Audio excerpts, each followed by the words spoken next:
It's Blake's Buzz Live. Hate less, read comics. It's Blake's Buzz Live. Buzz, buzz, babies. Hey! I forgot to bring myself in almost. Wasn't that fun? Happy Wednesday, happy new comic book day, babies. Yes, I hope you noticed your boy is matching in Spider-Man gear. I hope you don't miss the hot dog hat too much. I had to switch it up. Been wearing that hat a lot. So I'm not just hot dogs. I'm a person made up of a lot of hot dogs because your boy's been eating a lot of hot dogs. We're not here to talk about hot dogs. I know you probably think we do because we unfortunately have talked about we fortunately talked about hot dogs. Anyway, hot dogs are great. So are comics. I hope you all went out to some comic shops and supported some indie comics and some amazing retailers today. Because what else are you going to do on a Wednesday? Work? That's gross. Stay home, buy comics. That's what you got to do.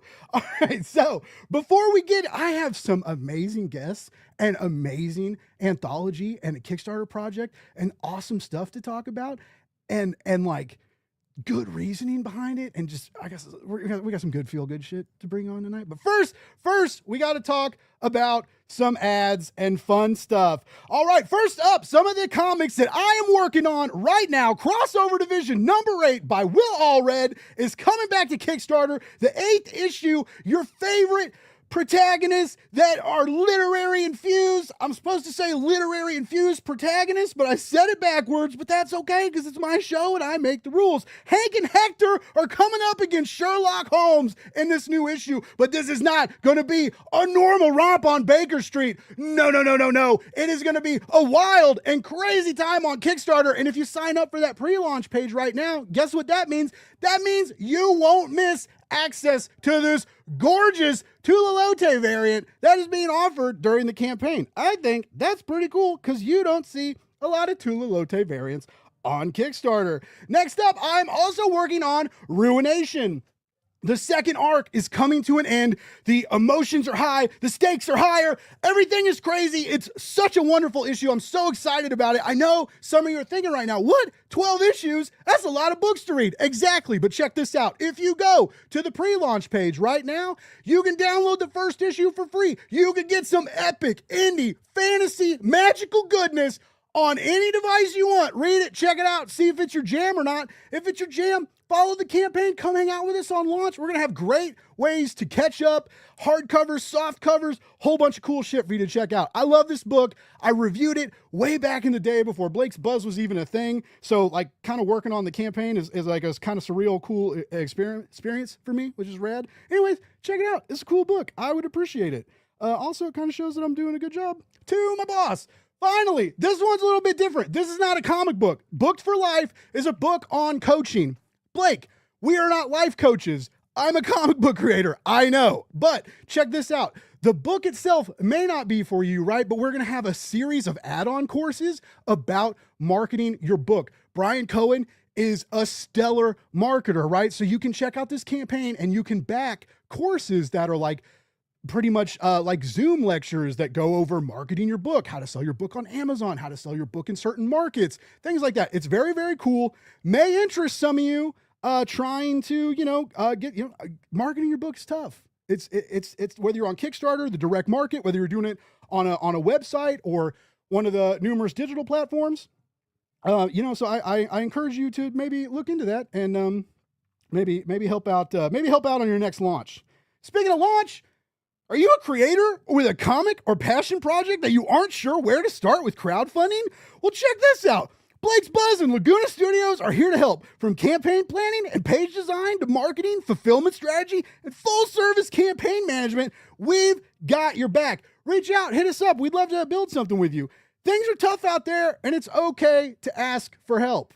Okay, cool. I've said my spiel. Now we got some cool people to bring out. Who are we going to bring out first? One day I'll pick the order of guests like beforehand, but I kind of like to do it live to surprise people. All right. Let's just go. All right, let's do it. All right, here we go. Hold on. We gotta get stuff queued up here. All right. Okay. So our first, oh my goodness.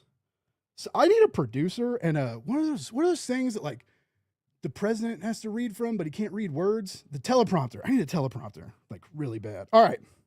First up, this person has written Gotham City Sirens, X Factor, Exterminators, and they're currently rocking it over at Ignition Press with an amazing indie comic called Voyeur. Let's bring her out. It's Leah Williams.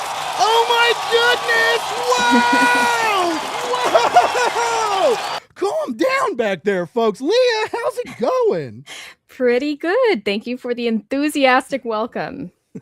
I'm pretty good at enthusiasm. I just love comics so damn much. They're so neat. They're so wonderful. You know, not only are they a gateway into pop culture and just culture in general, but like a wonderful way to tell stories that kind of just makes your mind interact with them differently. And it's a magical feeling. Right? Totally. Is that why you do comics? Is that why? Oh yeah, I love the medium. I think it is I don't know. It's just one of the most unique artistic mediums where like reading comics makes you a better person. It makes you better at thinking because you're using your brain in two different ways at the same time, because you're not only reading the text, but you also are interpreting the visual data of the art. And I think like that's why comics are such a unique experience versus, you know, like playing a game is a unique experience, that kind of thing. Comics are their own medium, and it's just, I don't know, it's fascinating to work within, especially as a, you know, collaborative medium too. Hell yeah, good answer.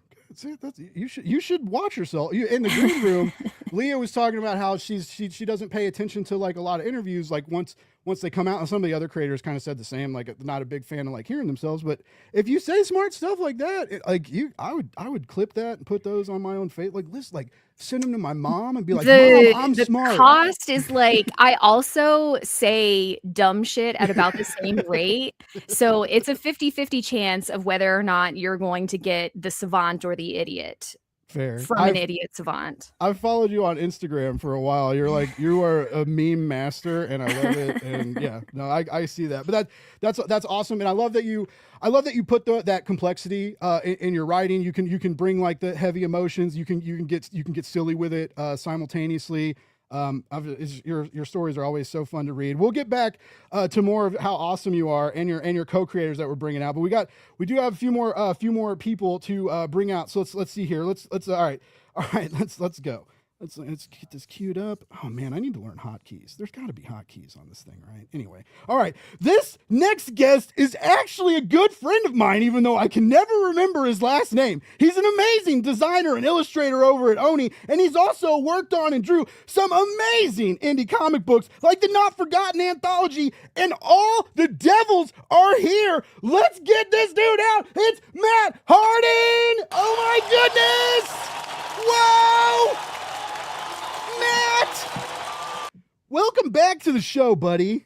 Hello. How How's you it doing? Going? Good. I was so excited when Tyler sent me a list of who was going to be on the show, and then like 2 days later, he sent me a message, and he goes, "Matt Harding wants to know if he can come on. Is that okay?" And I was like, "Yes, of course." I think my favorite quote now is, "I'm not just hot dogs." Is that what you said? I'm a man. I'm not just hot dogs. I got to start writing this shit down because I got to make new t-shirts. Yeah. The Love More, Hate Less, Read Comics t-shirts sold very well. If I would have known they would have sold so well, I would not have used a website like TeePublic. I lost a huge margin of money. Anyway, that's fine. But they were happy at least. Yeah, it's but yeah, a lot of people have been telling me like, Blake, we need new shirts, and I keep dropping. Richard Fairgray was on a couple weeks ago, and he said all glizz no riz. He was like, you can take that. I was like, I will. I sure will. How's it going? How's life, buddy? You know, same old, pretty good. Hell yeah. Just doing my thing. Doing any secret stuff over at Oni you can't talk about? Secret stuff? Yeah, I mean, there's lots of it, but, you know. Yeah. It's secret. I'll give you my Venmo. You could start passing me. Nice. Post it in the chat. We'll share it. Yeah. What's before we bring out the next guest, I haven't got to play it yet, but I just picked up Star Fox. Oh yeah. And I'm really excited about it. And you've been doing a lot of Star Fox. You're tinkering with a Star Fox zine or something over there. Yeah. I did it just for fun, you know, because I had a little bit of time between projects. But yeah, I made like a zine, a little story, you know. That's awesome. So cool. Actually, I mean, if you want to see the actual pages, I do have those here. Hey, check this one out. It was just something I was doing for fun. Like me and a couple other people were talking about. I don't know. Actually, is that blurring? It's blurring. It is. Oh, Yeah. oh, there it goes. Oh, that's so sick. If I put my face by it, it'll unblur. That's Um, rad. And we're putting together a zine, but I wanted to finish the story first before like offering other positions, like if anybody wants to contribute, you know. Yeah. So we had a little something. So yeah, we have me and Winston Gambro have something you going guys. on. Yeah, He's a neat dude. I like that guy. yeah. Like there's this one. That's one of my favorite. So I put my face here somewhere so it unblurs. There we go. Ah, wait. Ah, there it is. You'd be a terrible like. This is horrible influencer. content. I don't know. You're gonna have to cut this whole thing. Could you imagine like Matt trying to sell stuff on Instagram? Like, Yes, it's all blurry. If you use my code, you can get this unknown object. All right, I love you. Well, I can tell you one thing that's happening. Okay. Is that I'm doing a store exclusive for an Oni cover or an Oni comic. Ooh. I'm doing for Cosmic Monkey. I'm doing an Archie cover, Archie #1. Hell yeah, That's what I'm working on right now. that's so cool. I'm a big fan of store. I used to spend so much money on store exclusives. I am very much a recovering variant addict. And I'm really glad I got through that because it was rough. It was rough for a while. Did I just especially offer when you... I found David Nakayama for a while. David Nakayama did not have DC and Marvel like a real contract. So David Nakayama, if you wanted David Nakayama covers, how many times can I say David Nakayama in this sentence? A lot. But if you wanted a cover of his, they cost like $20-25 because they were a store exclusive. You got to pay for shipping. And then I found out about the Virgin covers, and I was like, I don't want I don't want logos on my cover. Let's pay more money. See, I got a lot of that stuff. But I'm glad you're doing it. I won't buy it, but I support it. I love you though. I'll have copies of it. What if I gave you a discount, huh? Oh, if you gave it, I'll a discount, put my Venmo in signed the it. chat. Yeah, Just get you hooked right up. Yeah, and then and if you signed it, I'd probably do that. Okay, which we got other guests in the green room. Matt, we can't just sit out here and talk to each other. All right, we could, but we can't. We won't. That's not polite. All right, check this out. The next guest, this person was part of the Milestone Initiative in 2022. He wrote Ancestral Recall over at Ahoy Comics, and now he's working on this amazing anthology. Let's get him out here. It's Jordan Clark. What's up, sir? Yes, let's go. Louder. Give me my money.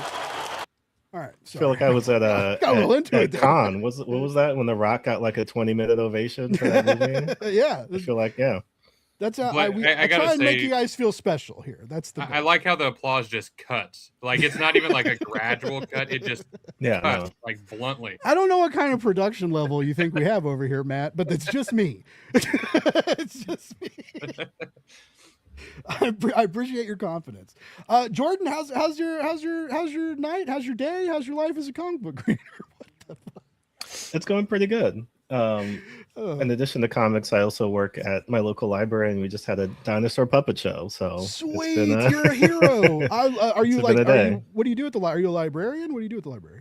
Yeah, I'm the children's librarian. Dude, you're a double hero. That is so cool. Yeah. No, librarians and teachers, like unsung heroes of the world. I everything you do, especially like right now when it feels like so many people are trying to take books away from people, especially like children.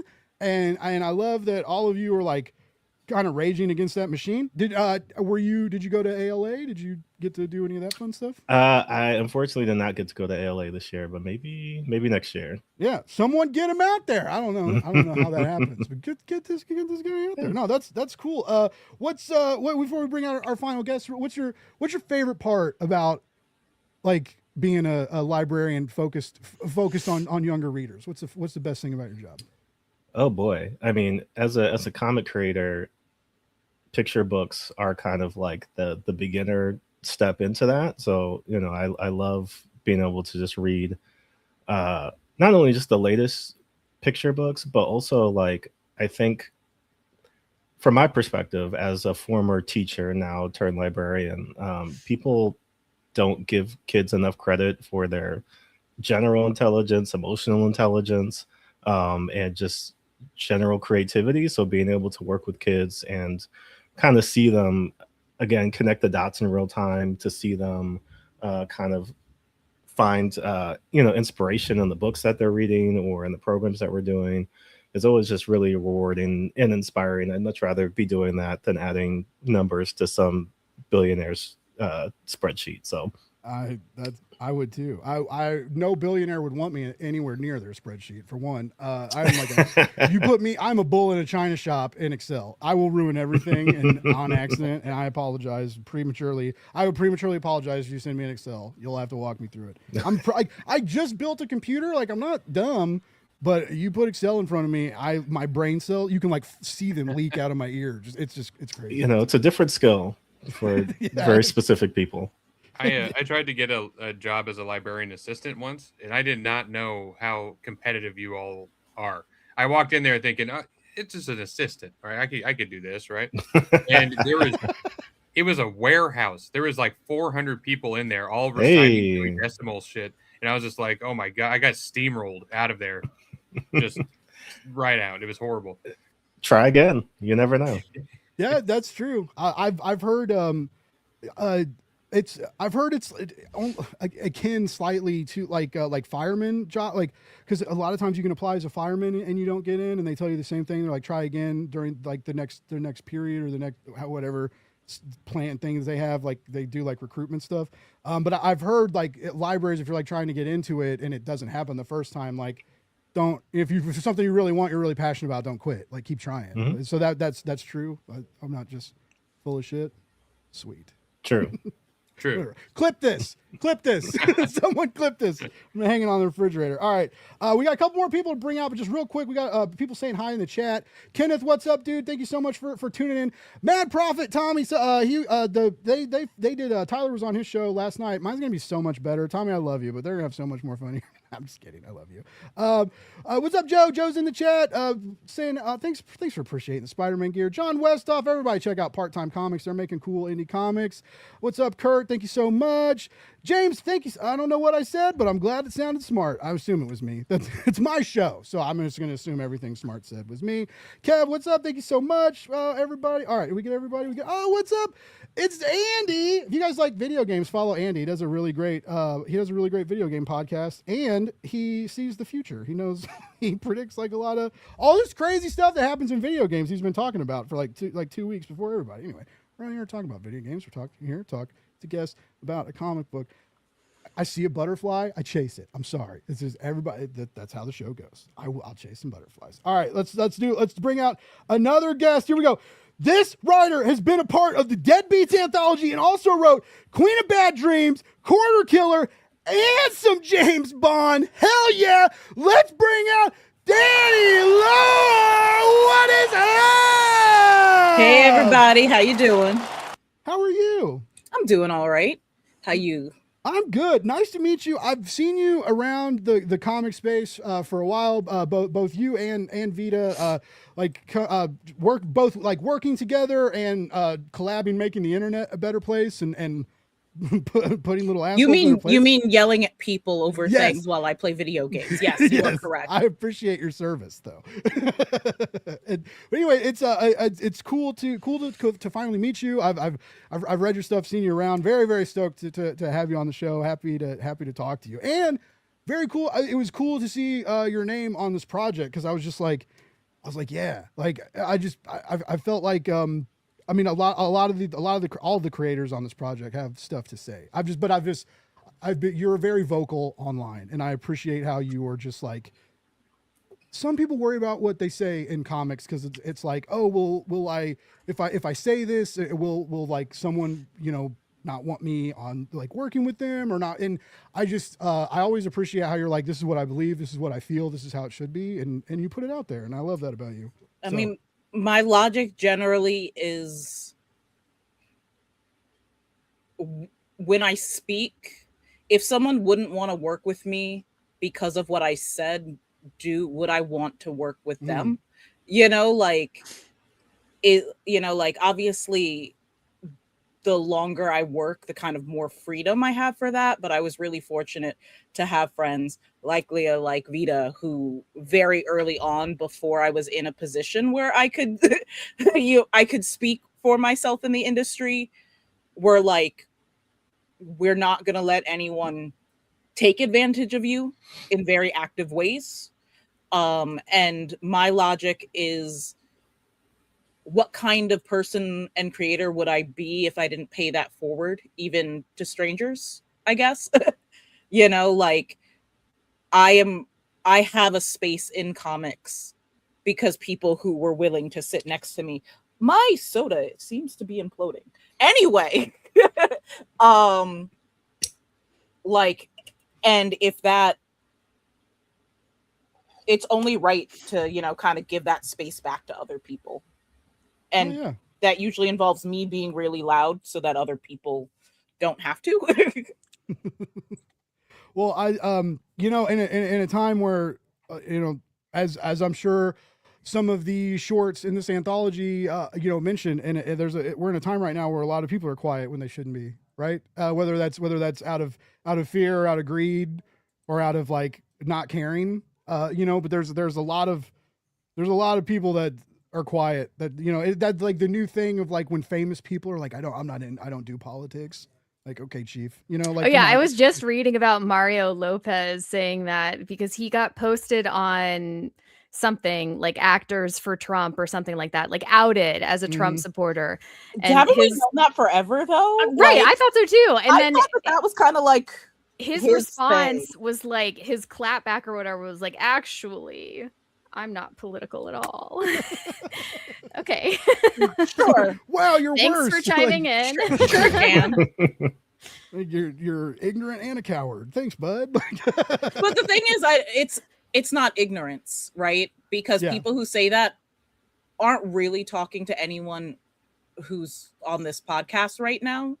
They're talking to people who they know just want the permission to like them, right? They want that permission. And like, I am all for, sometimes we gotta, turn off our brains, probably gonna play some, old school Doom the second this is done, or Overwatch, and, just turn off my brain for a bit. But some people don't like having to make that choice themselves or be confronted with the fact that that is a choice, I think. Yeah. That's one of the things I'm always very loud about on the internet, is that like being like, I'm going to turn off my brain, saying I'm not going to be political is a choice in and of itself. To say like, you're either lying or you're saying you don't care who wins. And that in and of itself is saying a lot, and just like own it. Yeah. Yeah. Well, it's also easy to say that when you're shielded with billions of dollars. So exactly. You kind of don't have to class care. signaling at this point, saying, oh, I'm not political, I don't get involved with politics. That means that you live a life comfortable enough where like the system is working in your favor, so you are comfortable with the status quo. I cannot imagine, if it affects you, it is political. If you are being affected by it, it is political. Everything is political. So this whole like, oh, I'm not political, to me, it's just like bragging, oh, I'm dumb as fuck. Like, shut up. I don't. And then I think there's also pay attention. The element when you've got someone like, there's some people who are far more current who say stuff like that. But there's also the fact that with Mario Lopez, like, you have an actor like that who is kind of like a nostalgia act at this point. Like, to be frank, like the last time he was big was doing like hosting, like, it wasn't Entertainment Tonight. No, it was like hosting stuff rather than like the career that he initially slotted into. And I think that some of that comes out of like it's what I call like the kitchen nightmares manager thing that people do to themselves, that like we always have to watch out for, where, that moment in every episode of like kitchen nightmares or any like makeover show where the owner is confronted with, you should change your menu, you should change what you offer. And they're like, but what if we lose the 3 people that we have? And it's like, well, those three people won't actually keep the door open, but if you change, other people might come in. And like, I feel like when you get someone like Mario Lopez, you have that situation is really the heart of what's happening, right? That like he's like, but my fans are already the people watching Fox News. Like they are the people who remember when I was more relevant. So like I know that what I'm doing right now is being as inoffensive to them as possible. Yeah, I feel and like someone like people are saying in the chat, like it really is to be able to say like you're not political is like it's one of the more, it's a gross privilege. It really is. Cause I mean, some people are, if you're a woman and you're like, I'm not political, like they're trying to take rights away from you and control your body. If you can you be, what if you were a trans person and you're not political? Like that's insane. They're trying to like remove you from existence. Like you have to be political. You have to, it's either like, if you're not political, you're not protecting yourself, you know? And to be able to be like, hey, I'm not worried about politics. Like it's gross. It's because there are other people in this world than us, right? Then there are other people that need protections, that need love, and that deserve those protections and deserve that love and deserve to be able to fucking exist.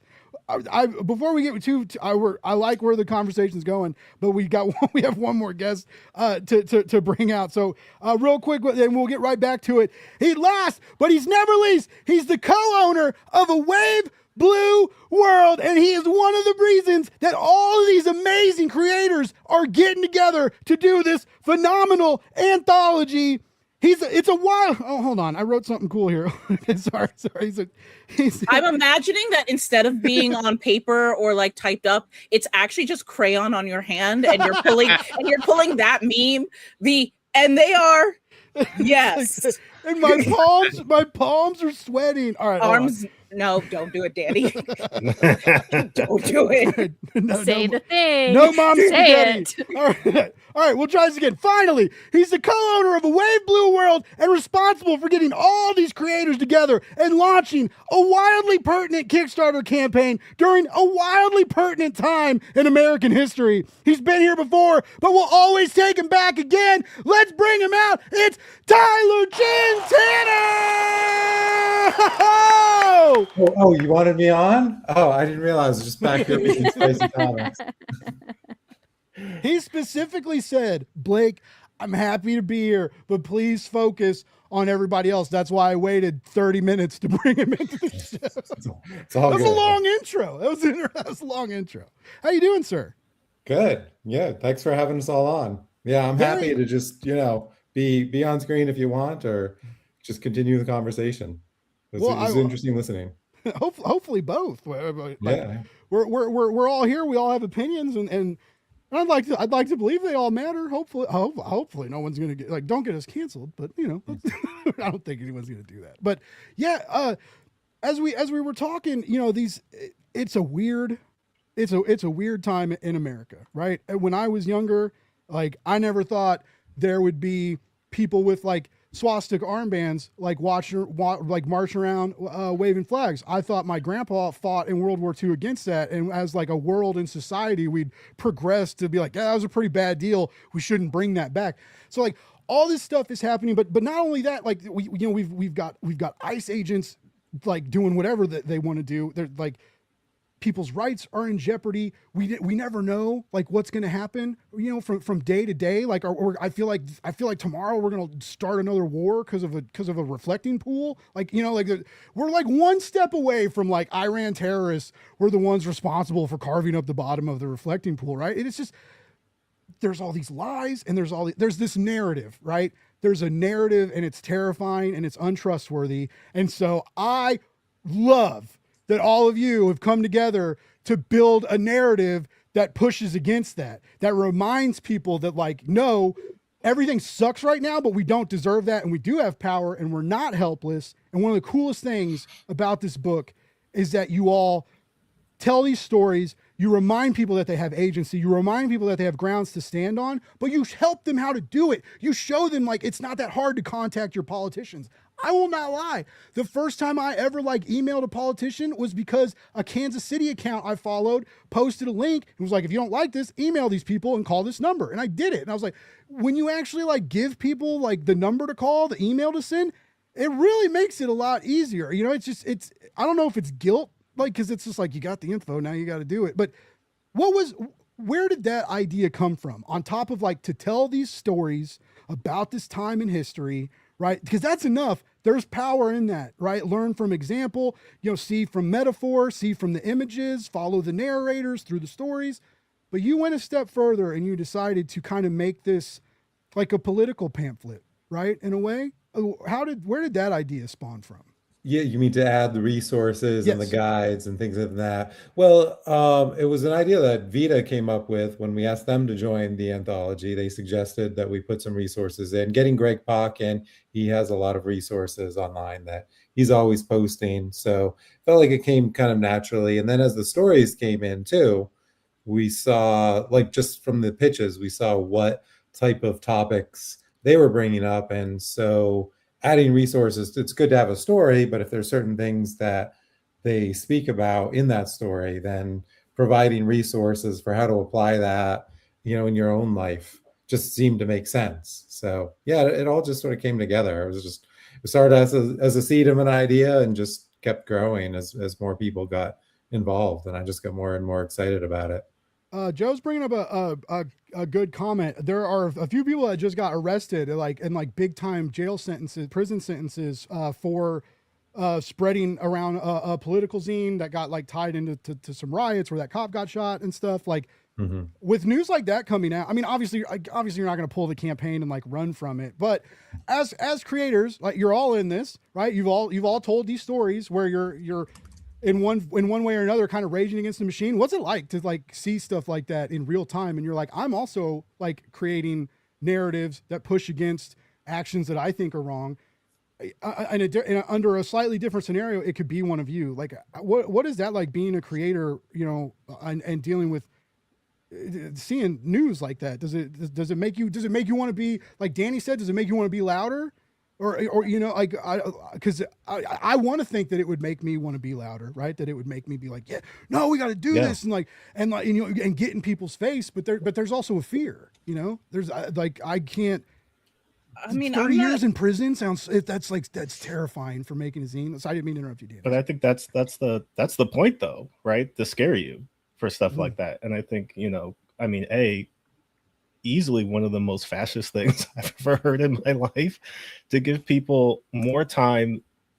I think the lowest sentence that anybody got was 8 years longer than anybody from January 6th got. Yeah. You know what I mean? So like people who actually committed, right. People who committed violent acts. Some of the people weren't even involved in any of the protests. They were at home. You know, like they just had printed the zine. So it's going further than, you know, actual people doing the actions. It's just like, if you were even tangentially connected to it, you know, we're going to give you these crazy sentences, which I mean, I'm sure, yes, you know, there's legal, you know, recourse to take where you can appeal and all kinds of stuff. You still have to go through the whole experience. You still have to, you know, pay the lawyers. You still have to do all the stuff. So I think that's part of it, because that's all of Trump's lawsuits anyways, is all of them either get dropped or rejected or, you know, something like that. But the point is to put the fear into you and to make you, you know, say it's not worth to even try, you know, because of what could possibly happen. But on top of that, it's the same thing with everything, right? Where it's like, well, what's the reason? Why is this so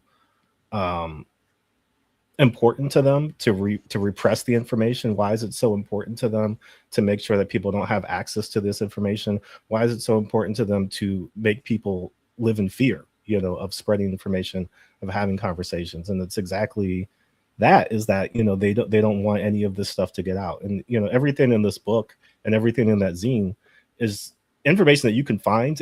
Like nobody's spreading salacious information that's just kind of like, you know, this was like an anarchist scene. But like, if you've been on the internet, if you've been on any social media, if you were on Tumblr or like anything, like you've seen most of You've this stuff seen before. someone So- teach you how to protect yourself from pepper spray and Yeah. that kind of thing. Yeah, like it's very much a show of force against the exchange of ideas that would help us out of the situation that we're in now. They are cracking down on this material, and it's not just the tattoo artists. There were also people who were protesting at Delaney Hall.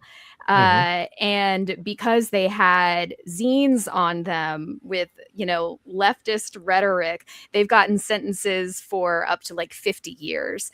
So I don't think that's actually going to stick past this administration, because that's, you know, kind of usually how those things go when it's like this out of pocket. There will be a reaction to it. I'm sure the ACLU is getting very much involved with it as we speak.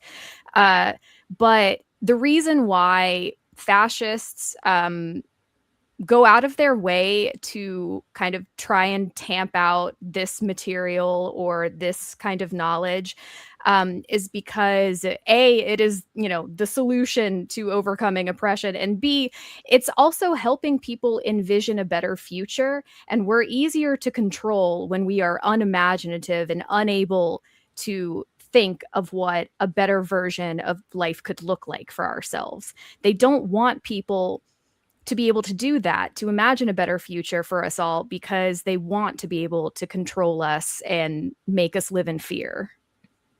And I think even to that point, right? Like the conversation we were having earlier about not being political, I think there's a lot of people who envision themselves as non-political simply because they don't have, or they feel like they don't have the tools or the knowledge or the information. It's a lot of stuff to keep up with. I don't know all my representatives and like, you know, all of this stuff. But I think there's very small, simple, easy ways to be active politically in your community, including making zines to hand out to people, you know. And so it's not even like, I think like this kind of stuff is just those first steps, right? Where it's just like, this is how you can get people involved and active into stuff. And so even just like clamping down on that out the gate before, you know, people even decide that they want to get involved, you know, because if you're somebody who's already an anarchist, like you don't give a fuck about it, like this is what you're in it for. So you're already like ready to go. But for the people who, again, and a lot of instances too, right? When you think about people who it's like, well, I have kids, right? So like I can't go to jail for 30 years. Like I have, you know, an elderly parent that's depending on me. I have all of these things that, you know, it's scaring you off because you feel like, well, they're going to get me next, right? Like even if I'm not even on the scene of whatever's happening. But if we allow that fear to overtake us, then that's it, right? Like that's exactly how an action, you know, takes place and makes people not want to get involved and speak out. But the more people that stand up and say that's bullshit, like I know people in Texas right now are pissed because of what's happening, because it's happening in their community. You know, it's not a thing that's happening in the abstract, you know, in another country or even in another state. It's happening in your backyard. And I think when people see that stuff, just like people in Minnesota saw that stuff close hand in person, that got people activated. Seeing stuff like this happen in your community in person is going to get people activated. So the hope is that it backfires, right? The hope is that this kind of stuff makes people actually more enraged and pissed off on top of all the other things that you're doing that aren't helping people in their everyday life. Now you're going after people for just, it's literally the First Amendment.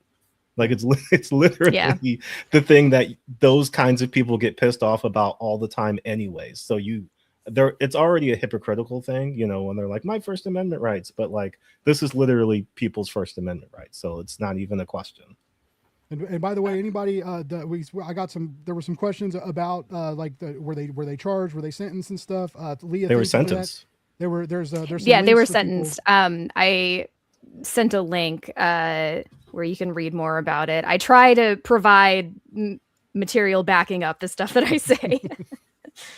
It's surprising how like and I'm also bad about it. It's you read something that looks like a real headline and then all of a sudden like you get like swept up emotionally and run with it. It's like AI. I see a cute dog video and I send it to a friend and I forget to look closely to see if it's AI or not, and then my friend sends me a deal bag. He's like, "Why are you sending me AI slop, bro?" And I'm like, "I'm sorry, it was a cute video." But you know, it's similar to that. Like sometimes you see something, you get caught up in it, and you have to remind yourself, like, fact checking is important. I know a lot of people like to tell you it's not, but it is. Like a quick Google search, and you don't have, you know, it's not like you have to read like a whole book about it, but you can, a quick search can sometimes, you know, and it can make you look real good in an argument, because when someone's like, what's the source? And then you can say, like, I read it in the Atlantic or whatever, you know. Anyway, but are we reading the Atlantic anymore? That was probably a bad example, but whatever. I feel like I'm going to take a slightly different take on things, because I am just a ball of anxiety and ADHD made flesh. So there are a lot of things that don't come naturally to me in terms of this, or not to necessarily say that it comes easily, but I feel like sometimes when we talk about, yes, it is a fact that in order to make change, we simply have to do these things, right? But that's different than it being easy for any of us to do, right? And I think that for me, like, I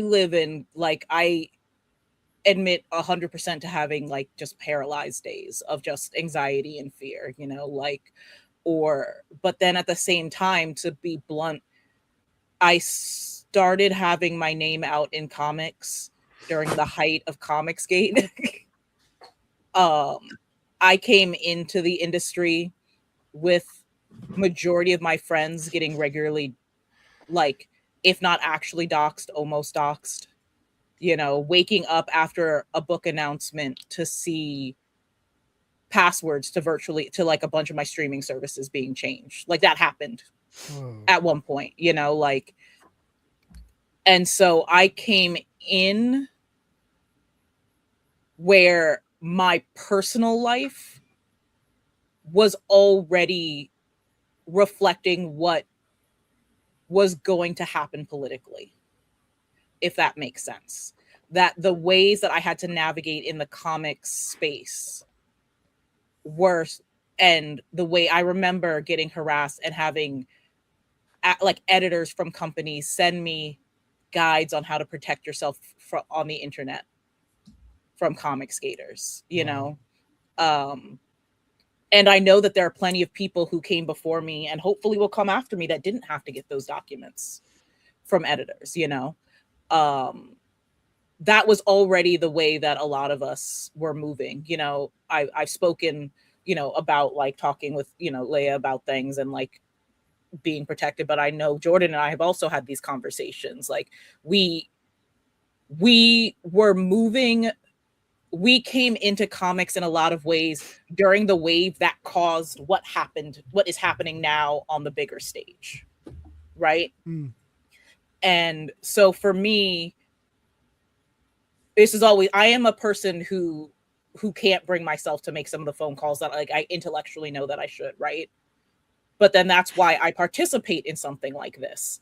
I was going to say, like, that's a good segue into talking about the anthology. Yeah, is that speaks to a sense of urgency about stuff that you care about.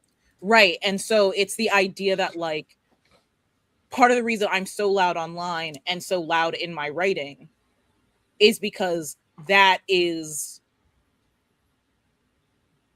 the way that I can fight against the anxiety that keeps me like shut in, right? I am a shut in cave gremlin unless I'm on the page. You know, once I'm on the page, then like I you know, like I can fight for my stories and my collaborators far more easily than I can ever fight for myself.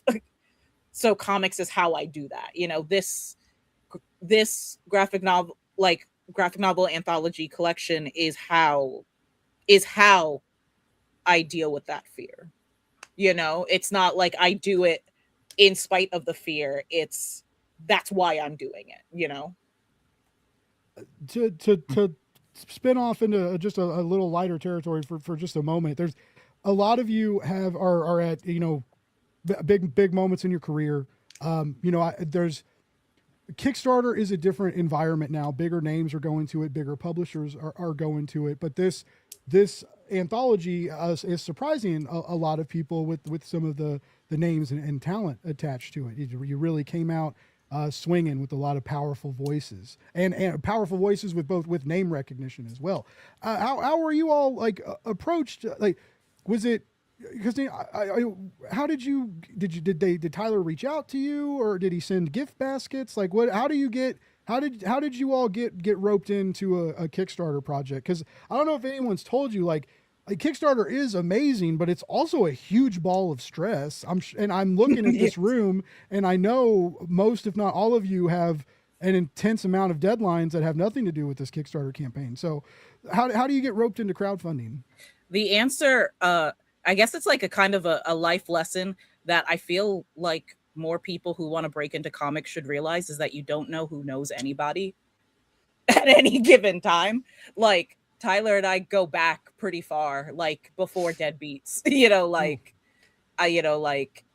so being asked to do this project, I'm like, heck yeah, like, let's go, but I think that happens a lot in comics, especially when you get those anthologies and you're like, how is everybody on here? And it's just like, just because you don't see them like credited in the same project before doesn't mean that like we aren't trying to have each other's back, like that we're not a community. It can be really isolating being a freelancer, but when my bestie Vita texted me, it was like, hey, can you do something for this anthology that I'm editing? I went, you're editing something? And I had like, an appropriate hype freak out about that. And then the answer was just like, yes, of course, obviously I will help out with anything you need. But I also think like it's really indicative. These kinds of anthologies are really indicative of the community spirit in comics, when a bunch of different creators are being brought together on a shared theme that's cohesive, that's clear. It's just one of the best parts of the job, honestly. Nice. That makes me really excited, just because there's, like I said, I know Kickstarter is changing, and it's not only for like the indie or new, or well, I mean, the word indie has a wide berth, right? But it's not only for like the new voices. Like established voices can come there, find new audiences, and grow their audiences. But it was refreshing to see some of the people involved in this, like on the platform, and also like on the platform and not like attached to Image or Boom, right? And so it made me just really excited, because you never know.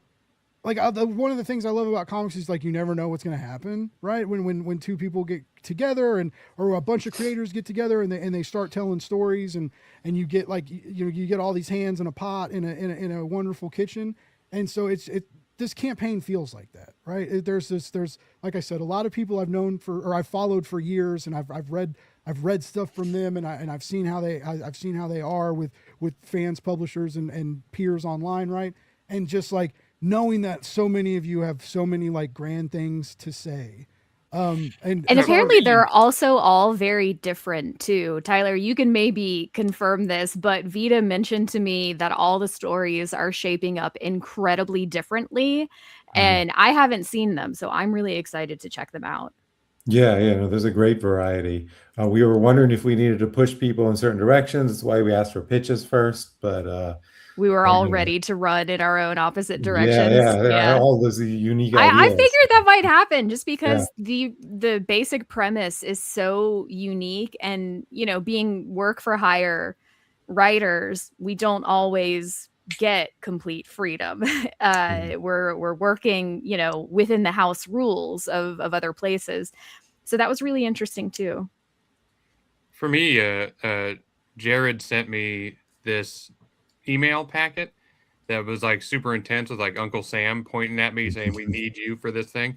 And I was like, all right, how do you say no to this? And that's how I got into it. But I think with this specific, because I did Deadbeats and stuff too. But with this specific anthology, it's the whole idea of like, I feel like I'm not doing enough, and it's hard to look around at everything that's happening and know what you can do, And I think this is just an outlet for that, really. and doing anything you can. Like everybody doing a little bit of anything they can to try to help out the batshit crazy situation that we're in might be what does it. Yeah.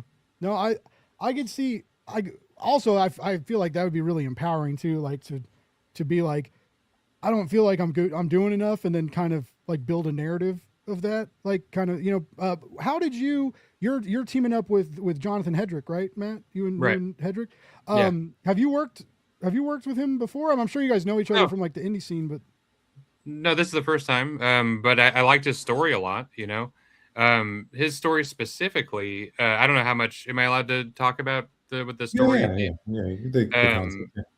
So his story specifically is about people in the military deciding that they don't like what's going on, and I think one of the big problems with everything we see happening on like the larger scale is that at least for me, I was like, why, like how come the military or people in the military aren't even, they're just kind of doing this stuff, right? They're just like, oh yeah, you want me to go invade this place? You want me to go, they're just doing it, right? And it doesn't seem to be any kind of like resistance to that, or resistance against it, or people standing up, and deciding that they're not going to be a part of this. And I think that's a really important thing to see happen. And that's kind of what the story is about. And it came at a time where I was like kind of really feeling that. And so, yeah, I mean, I because of that, I decided, this is a great thing to be a part of, That's so cool. I'm going to bring up the page real quick so we can see it. And as I scroll through this, so a lot of, I'm sure most people know this about comics, but some people don't. Some people don't know like how slow comics move.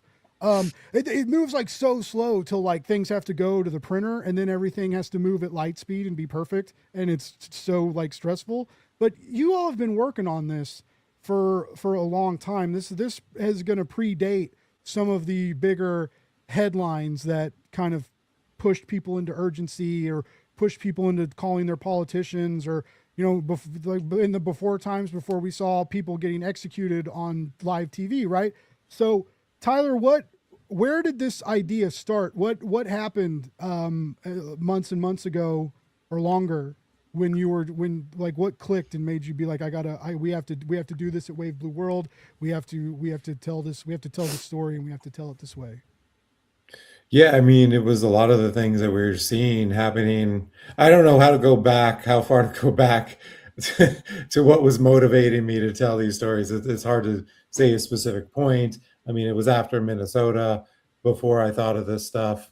I was just sitting around being like, because I had lost distribution and was setting up the new distribution, and they're like, oh, it's not going to start until 2027. And part of that was me just taking some time to like think things over and not just jump to new distribution. So I was like, all right, what should I do for 2026? And I'm like, well, what's on my mind? What do I want to write about? What do I feel compelled to do? What would bring like the passion of storytelling, of doing this project where I would want to spend as much time as I was working on it? And it just sort of came to me bluntly, like, we've got to tell stories of resistance, of pushing back against fascism, authoritarianism.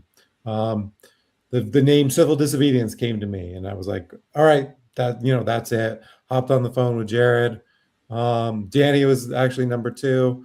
And just started asking people like, is this good? Do you want to do this? Is this motivating? Can we get some stories?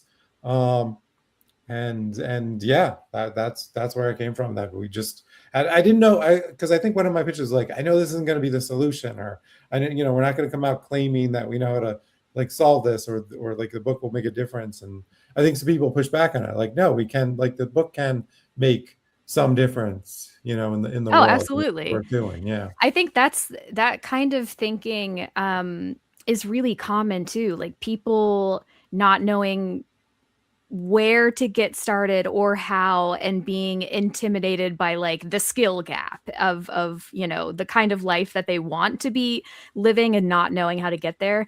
And that's one of the things that I think is so remarkable about this anthology, is that it is this really diverse collection of resistance narratives that show a multitude of ways to live your values.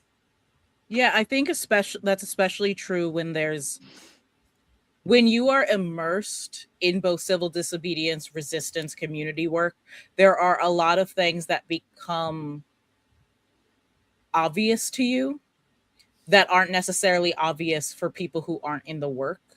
And it can be like, I remember one of Romancelandia, aka romance writers, especially on Blue Sky. A lot of them are very, very politically active. I think that they're actually doing like an auction right now for and like they do things like print out 3D whistles and all of that stuff. But I remember one of the first things that someone pointed out to me that like is something you don't think about, where it's like, okay, say you can't make calls, either you're anxious, you're not good on the phone, you physically can't get there. And someone, I want to say Courtney Milan, but I could be wrong, was like, well, the people there need water and pizza. So maybe you could order them pizza. Maybe you can order them, you know, a case of water, right? And that's the sort of thing that when you're in the logistics of community building, you think of as obvious, right? In the same, like when I was working on my story, it's very much about the fact that we have robbed teenagers of third spaces where they can be alone and together. And when you look at a lot of large political movements, a lot of them have involved the youth, because the youth were able to create subcultures, were be able to be together and form communities without having like people telling them exactly when and where they have to be and who they have to be all the time, right? And so making sure that, you know, helping to fund or volunteering for like an art after school program doesn't sound like you're doing resistance, but you're giving those kids spaces to be kids together, right?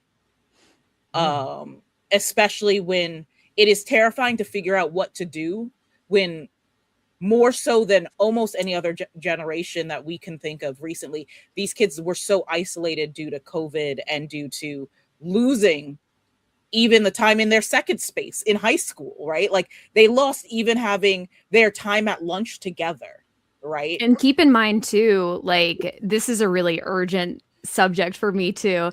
There's that whole thing with Epstein siloing young people Right. online into the radicalized pipeline. So as we've taken away these spaces for young people to gather in person, they hang out more and more online because it's the only place that they have to hang out. And of course, that's where Steve Bannon and all of these like, and that you can know, be good, but only if they the also alt-right pipeline is waiting for them there. Right. Like I think about, there have been teenagers that I have known, both as a teenager and as an adult, who, when they are with groups of other teenagers, are able to form the language, yo, that adult said what to you?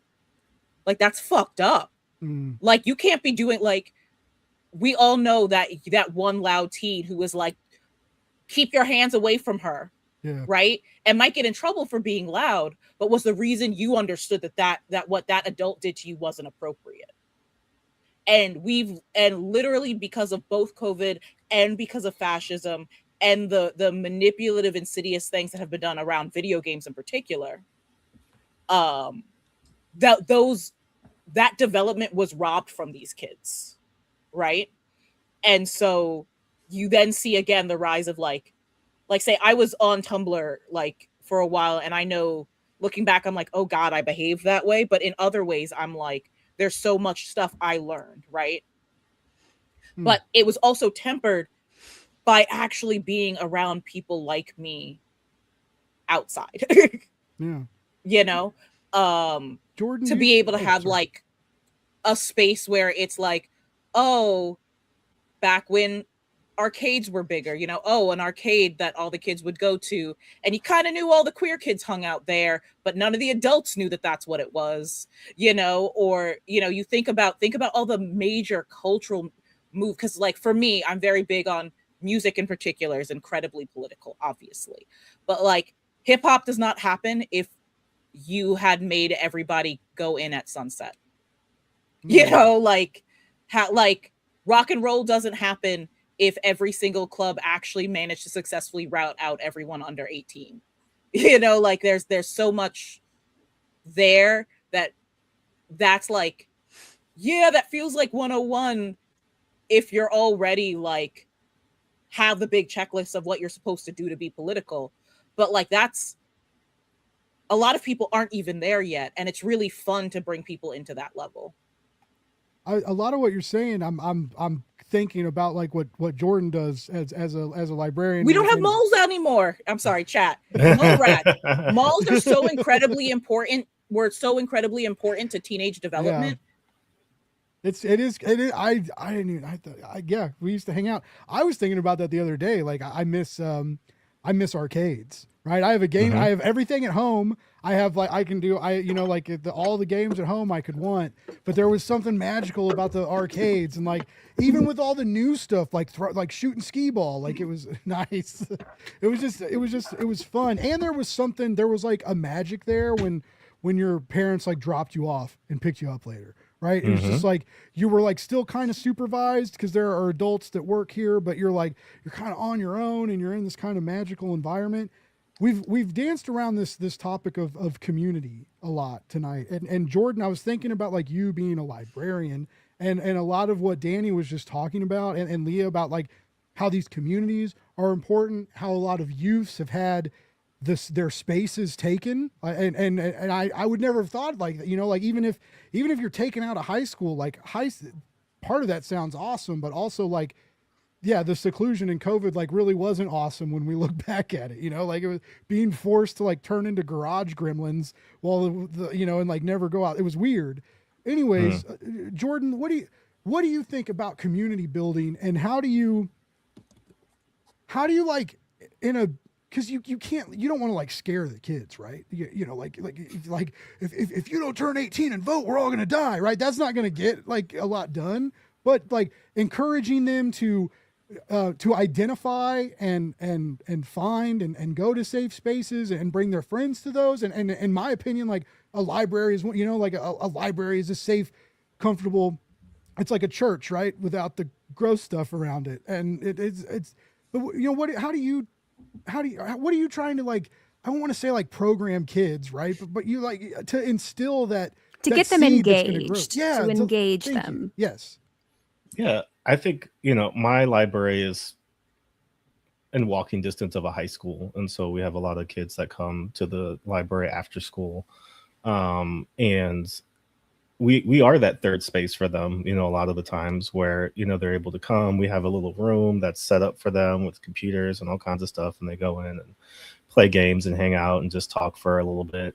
But we also do, we do throughout the summer, we're doing free lunches, but we also do lunches after school in general for kids who don't have access to food readily all the time. We have we're doing something tomorrow that I feel a way about, but I guess it's about that time. It's called Stone Age gaming, where they're going to play like PlayStation 3 and like oh no, Xbox. You gotta go older than that. Give them that's the why PS2. I was like, Stone Age gaming to me is like NES, so that's what I would say. Yeah, I'm already feeling attacked that a system that I still have in my house is they bust out the Switch one. There's the first Nintendo. But I think what's interesting, specifically to what Danny is saying is, you think about, one thing I think about a lot is how, say something like a gang, right? Like if you think about the young lords in New York who are just kids, like they were in high school, and they were like, man, they treat our community like shit. Like we don't have, places to go. I'm seeing the way that they're treating my grandma or, my younger sister or all these people. And they decided to make, they were a gang in the way that, we think about it today, but they turned into a political movement. And I feel like, in a lot of ways, in that way that like before you're 18, it's just like, politics, what is that for me, because I don't have a voice, I can't vote, I don't really feel like there's a space for me in this. But even I want to say it was like 2 months ago, all the kids in the high school during one of the ice walkouts, like they walked out, and I feel like in some way, you know, stuff like that, where it's like, oh, haha, we get to like get out of school early, so we're gonna go, you know, do this. But I, driving by, like they were engaged, like they had signs, they were walking down the street, like it wasn't just a thing that felt like, you know, They an care excuse to way not go to class. They care Yeah. and they know way more than a lot of people give them credit for. Yes. Yeah. Constantly, like that's Young why people now are completely alien to older generations who have absolutely no reference for what it's like to grow up online in a social media surveillance state. Like they've literally built a world and a generation they can no longer understand or interpret. And the fact that like they're showing up at, I've seen, there was a Republican lawmaker in my state who showed up to a high school kid protest. These students, you know, did a walkout for ICE, and he went to confront the angry leftists and ended up assaulting a 14-year-old girl. Saw that video. That was It's shit. crazy. It's crazy. Like what's happening is absolutely batshit insane. And historians 300 years from now are going to be reducing this era down to its barbarism and the way that it hurt so many people at one time and allowed something like that to happen. But I think that's all the more reason why we need to stay extremely vocal about it now and continue producing works like that of Civil Disobedience. I mean, I'll be bold and say I think that this happens every generation. It's just a question of what politics and new tech is happening. You know, like in the sense that like this is America. We have always been like this, yeah, but the mask is off right now, and it gives us a chance to do something else. You know, hippie generation didn't understand the kind of protesting that their kids were doing to a certain degree, and then they didn't understand. Like it goes back and forward in time. But the thing is, like right now, it's that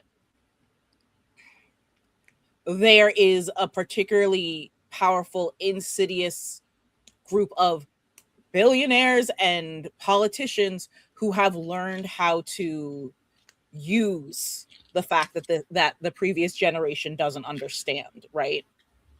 Like, so they can use the fact that it looks a lot they didn't understand like COD, the way that the craze was in medieval times around alchemy.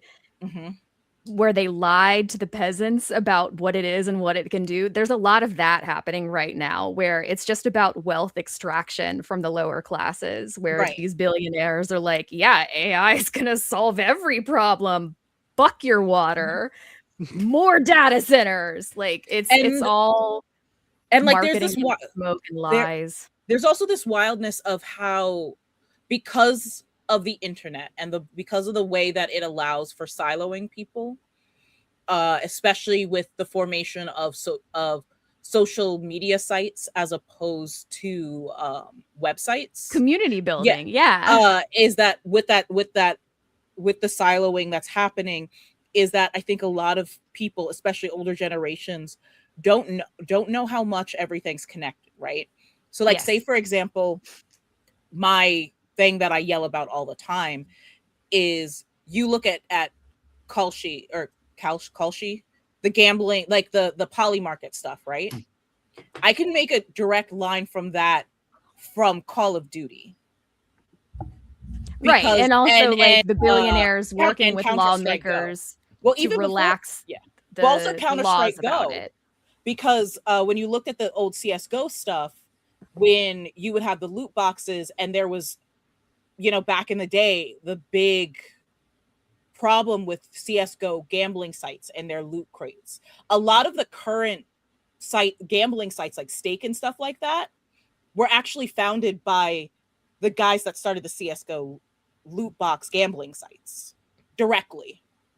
Like And they because they yeah. understood their marks. They knew exactly the audience that they planned on taking advantage of, and they capitalized on it. That's what capitalists do. Yeah, and so, but a lot of people, because they don't understand gaming and internet, and it was that generation, while that was happening, the older generation there was like still like the internet is pretend. They don't actually like, there's like a gap in evolution there, you know, where they didn't see it happen. They're just like, how did all of this happen? And I'm like, I can explain to you right now how, you know, Trump being elected, Drake getting sued for everything, and also like a random indie game going large is actually all non-conspiratorially all related to the same stuff that's happening. But you need like projects like this that are like a big mashup of all of these, of all of our particular focus interests in civil disobedience, to start like making the lines connect. By the way, I just want to shout out a couple people in the class, or in the chat. Thank you, Pay attention, students. There will be I blame Jordan for that. Actually, we got some star students in the chat that have been inspired by listening to you all, and some people have backed and then increased their pledges. So that's very cool.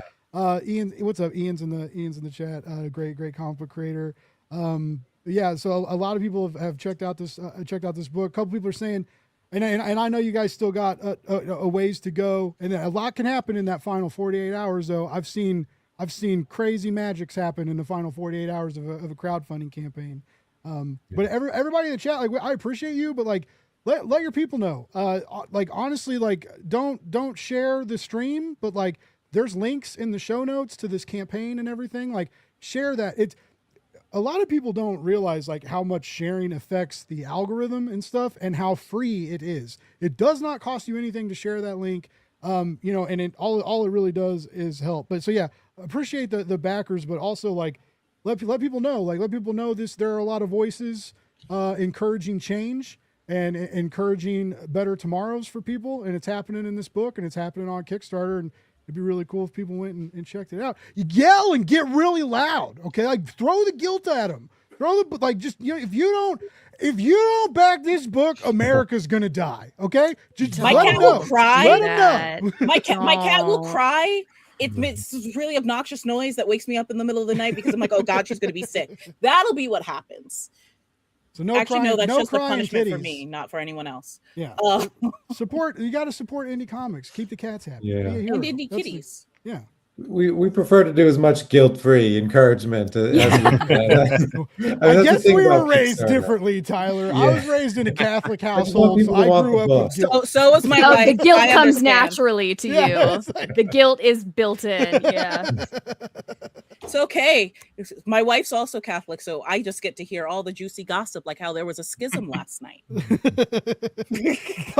the way, officially, a group chose their own bishops, and that's an automatic.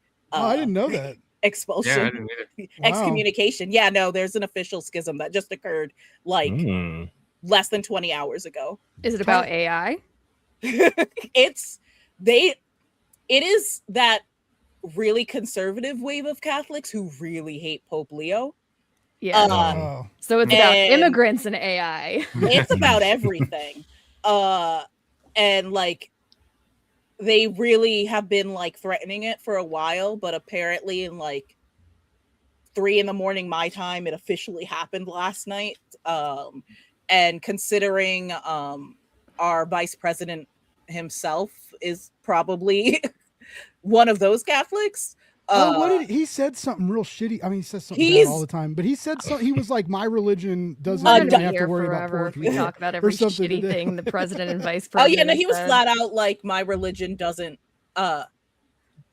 like broke poor immigrants. Yeah, but, like, it was slightly nicer than that. Okay. And I was like, you oh, never mind. I don't like you anyway. Well, it's the same dumbass who didn't know how to order a donut. Oh my God. When you can't can't order a donut, but you can fuck a couch and run a country. Like how? Everything JD Vance does is like an evil alien trying to assimilate into human life on Earth. Like he doesn't know how to do things, and I don't understand. I get angry about him for the most pathetic reason, which is this site still exists, and it's like a full-on like bizarre. Like it still has like the scrolling side panels and everything. There's a hilarious old school parody site called Furniture Porn, which is exactly what it sounds like. There's no actual dirty things, but it'll be like a chair on top of each other, but it's like being advertised as like hot, juicy office chairs.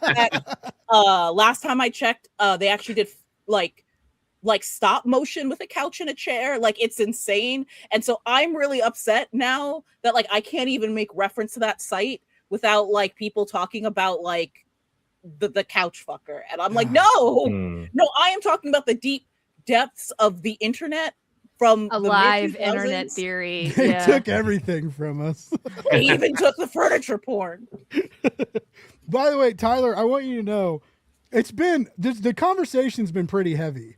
And I queued this up and I've been waiting. I really like hot dogs, and I usually eat hot dogs during the show. It started as a weird thing, and holy shit, if my metrics didn't go up for me eating hot dogs on the show. It has been very damn near impossible to find a moment because the conversation's been. Do we need to have a moment of silence while you eat a hot dog? We do a hot dog moment. Okay. I just want to know that it's just because it's July. Makes me want a hot dog real bad. Eat the hot dog. No, I'm sorry. That was a bad segue. But anyway, what is everyone's favorite topping? There was never going to be a good segue for that. I'm going to be so real. We should just all nod our heads silently while he eats this hot dog. I know. If we sit here silently and just watch, it's going to become performance art. And then the longer he does it, like we all just kind of start doing other things, like pulling out our phones. Somebody just turns off the camera, but you kind of hear the distant like music that they're listening to. I would do if this funds, I'll do a 10 dog live stream. It's fun. Oh no, you gotta go full Joey Chestnut. You gotta. What does that mean? Who was my man? Was it Kobayashi? The like hot dog contest winner. You know who? I shout out to him for being alive. After at that point, you just gotta do a.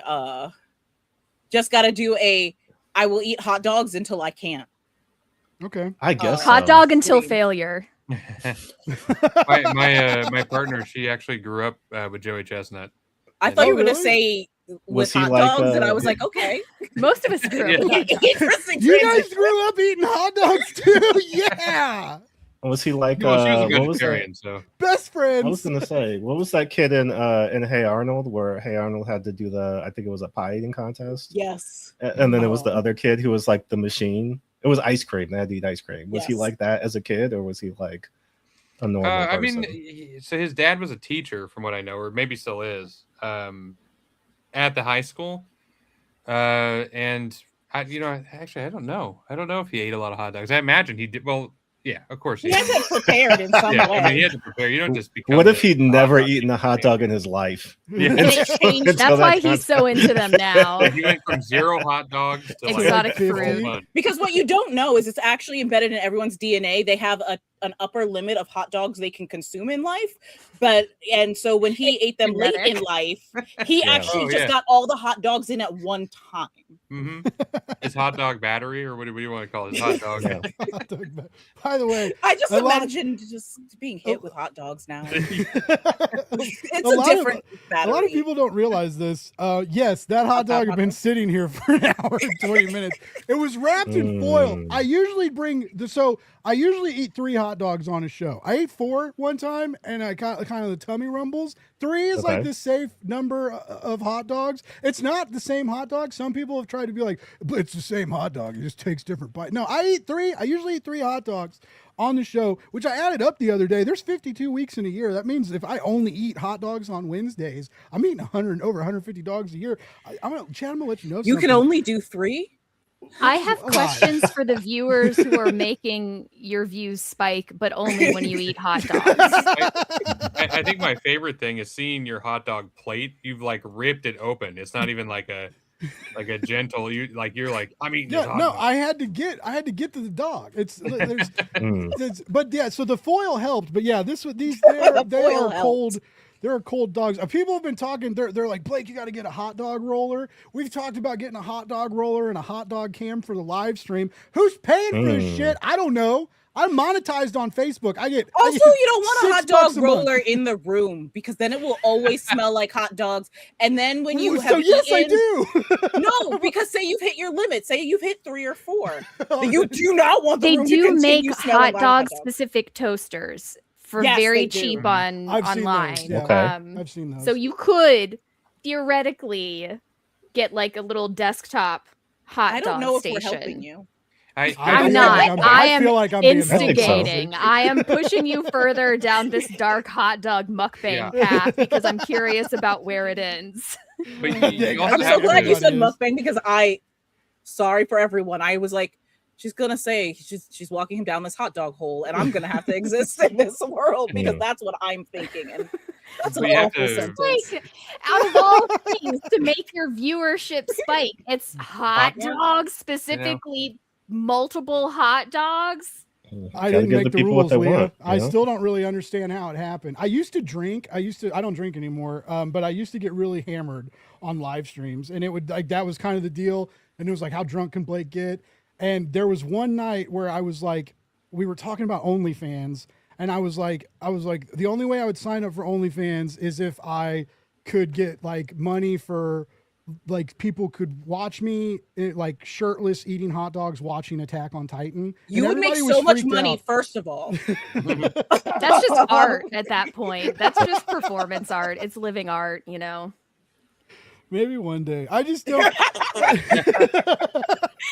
I don't think we meant to convince you of this. That was not our purpose. No, Maybe. but it's I Maybe. don't have a lot going on, chat. So you know, it's just, I'm right on the edge. No, that's but yeah. So it used to be a bee thing, the buzz, the Blake's buzz, the little bee guy. I don't know how the hot dog deal took over, and then I worked for Comics the magazine for a second, and like I was gonna go to C2E2, and we were gonna do this thing, and I bought this hat that had a hot dog on it, and the whole deal was going to be like, find the guy in the hot dog hat and get a comics magazine. And then I left that job, and then so I started this. I was at Planet Comic-Con, and someone came up to me, Leah, and they were like, "I saw the hot dog hat from over there. What's up, dude?" And so I made a video. So and I you was like, committed to the bit, yeah, is I was what like, you hot did. dog marketing Yeah. works. I respect that. I I very much respect it, respect that. honestly. Yeah. So, You're out yeah. here innovating hot dog content. I'm When are you gonna get the trying. hot dog suit?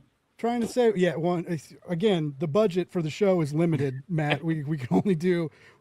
That's why we started live streaming. I'm trying to live stream the video games to Facebook to get more monetization. To get the up hot dog suit. The hot get the dog hot dog suit. That's and a the hot specific, dog yeah. butter. Yeah. That's These the end all game. beef dogs Got to start aren't budgeting for cheap. hot dog. Yeah. No. I really like that you all get this. I like that we've talked a lot about community tonight. I'm glad that we're all realizing that hot dogs are the key to that. We're pro just dog. remember, like I really do actually kind of subscribe to Danny's hot dog limit theory. Just remember that one of these days you're going to eat a hot dog and you're like, that's it. That's the last It's one. going to turn off. Can't Your do it anymore. ancestors gave you that upper limit. Yeah. And you don't know what it's gonna be, but everyone has it when you eat that hot dog and you're like, oh. And you're like, no, did they always know it must be that hot dog? And then you try another one and you go, oh, they all taste like this now. Oh, now I'm sad. It's gone. No, Yeah. you still have You plenty You of all time. gave me so much hope for like the future of our country and that empathy is not a weakness and that Why would communities- talking about hot dogs make you not Yeah. feel that way? Well, no, I'm scared like that one Are day you I'm gonna saying eat the hot wouldn't dog and give not up like them hot anymore. dogs for democracy? Hot dogs for democracy. And if that happens, you can just switch to bratwurst. You know, there's other similar shaped There are foods. more Nobody's tube-shaped gonna foods. know. But I do After like we- hot dogs for democracy is a good thing to live by. Oh my god, I dropped the dog. It flipped out. After we finish this Oh my God. Kickstarter, we got to That was a run. wild hit the floor. hold. That It was an didn't hit the floor. upside down Yes. hot dog hold. That was crazy. That's a connoisseur's hold. Someone who's It's not truly my first comfortable with rodeo, their Danny. craft. I've been living this hot dog life for a while, several months. Some people I have to point love out this honey. really funny comment from Kurt Cole. There will be no hot dog chat kink surveillance, Leah.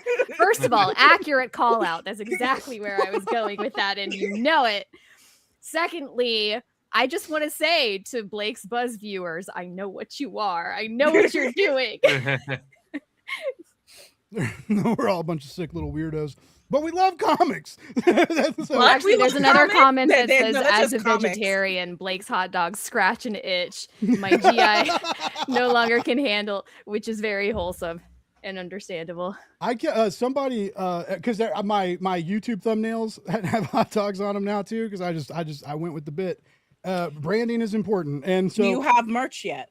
no, I would. It's eventually we're gonna get there.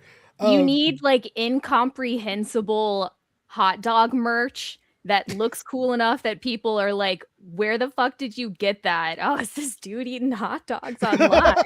You just talking get like about a hot comics.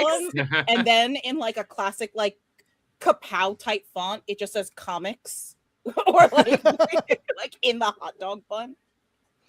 I keep every time I see Matt, I bring this up because I keep hoping he'll cut me a deal. But I'm joking, Matt. I would pay you real money. But I keep talking about having because of the bee guy having like getting like a bee that looks like me with a beard, kind of like my logo now, but he's eating a hot dog. Dude, I I think do that's this beautiful. for you for free. Let's do it. I was actually about to say, let's get a GoFundMe going. Get Blake in a hot dog suit. Next Let's thing you know, do your it. game, Do it. your game channel is now going to be a VTube, and your VTube. Oh yeah, make it like a burnt peanut? what's it called? Yeah. Oh, gosh. Subscriber benefit Yeah, for they- your Twitch, oh. where like a certain amount of subscribers, you do a stream in a hot dog suit. Yeah. Mhm. And I gotta You go- can I have gotta the full little send it. like bee eating hot dog emoji pop up whenever like someone gives you money. Yeah, for Oh. Are donation. Are you writing these down, Blake? Are you writing these down? No, because I'm never ever gonna forget this conversation. until I die. That's the best night of my life. So, some of my favorite comic book creators are supporting my weird hot dog career, and I'm living for it. This And is then- my dream. This is happening right now. Well, it's like enrichment for our enclosure. We've never heard of this Yes. before, and it's very fascinating. Then I late, usually have to late go to stage- Coney Island for this sort of conversation. Mhm. Blake, late stage, you got to do like a hot dog cookbook, like late stage career, like when you're Oh, ready yeah? to put it all behind you. Yeah. Well, but next that step cookbook. is you got to get sponsored by some Yeah. hot dog brand. Nate, So, we've I don't already know. we've talked about that Yeah. on the EXP. We've talked about like I don't know if emailing hot Nathan's is dog listening companies. or Yeah. yeah. Just you got to write your memoir to all the hot dogs I have ate. Mm. Yeah. Just this is why they pay Oscar us the Mayer? comic bucks, because Yeah. this is what our brains think of. Workshopping hot dog bits for like 20 minutes. For this podcaster I Unprompted. met an hour ago. I know we're building him a marketing plan for hot dogs. Thank you.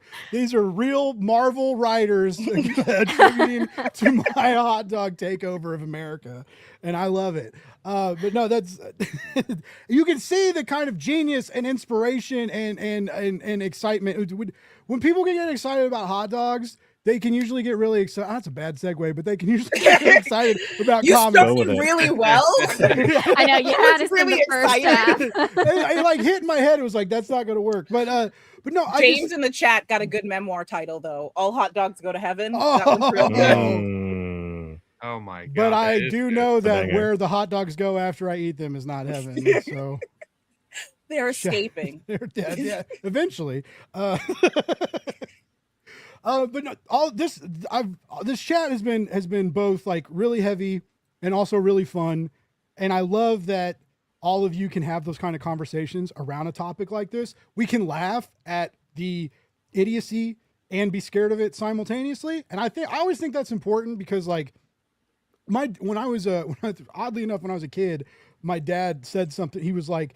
My dad was always a real funny guy, and he would, like me now, I say stuff that maybe I shouldn't, but to try and make someone laugh, I will. And my dad told me, like, if it takes a special person to like make someone laugh at a funeral, and if you can do that, people will want you around forever because people need people like that in their life. And I feel like we gotta laugh about stuff sometimes. We can't just stress about it. We can't just think about it like ideologically or logically. You know, sometimes you just have to laugh about it and then move on or attack it from a different angle. And I like that all of you can do that with our current. It's scary out there, and it's especially as me saying this. I am privileged. I'm a white male. You know, and I know I have a lot more privilege than a lot of other people do. You know, and if you don't look like me or you know believe in a certain God, it's not as easy to eat a certain number of hot dogs. Yeah, you know, it's and not way more than 10, because if you say you're gonna eat 10 hot dogs, it's like right up to 20 or 30. So don't come in with that 10 hot dog bullshit. But anyways, I love 30. Sorry, I just want to know. You can do 30 I could hot dogs? absolutely do 30. I don't think I can do 30. I'd have to like fast. Buns also? Hot dog buns with them?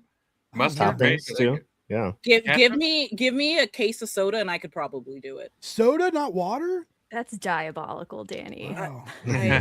But also, I I'm believe you. I am virtually I am just like coincidentally straight edge, and my thing is soda.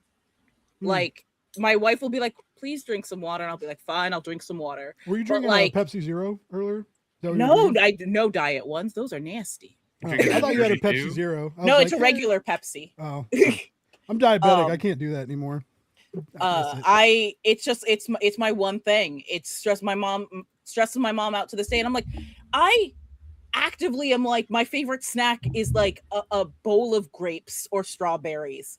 If my one thing is soda, just let me be. No, there's worse. There's worse vices. All right. So everybody's talking about 30 hot dogs in an hour. All right, Danny, I don't know what your schedule's like, but I would invite you back if this funds. If this funds, I will also come back and do like a hot dog pervert audience. I sit and if I'm making myself hot dogs, it's probably 4 on average. So I don't think so. I will absolutely do this. Oh, you've been training. Okay. Tyler, you have to. That's why I'm like 3. Tyler, you have to change the rewards now. So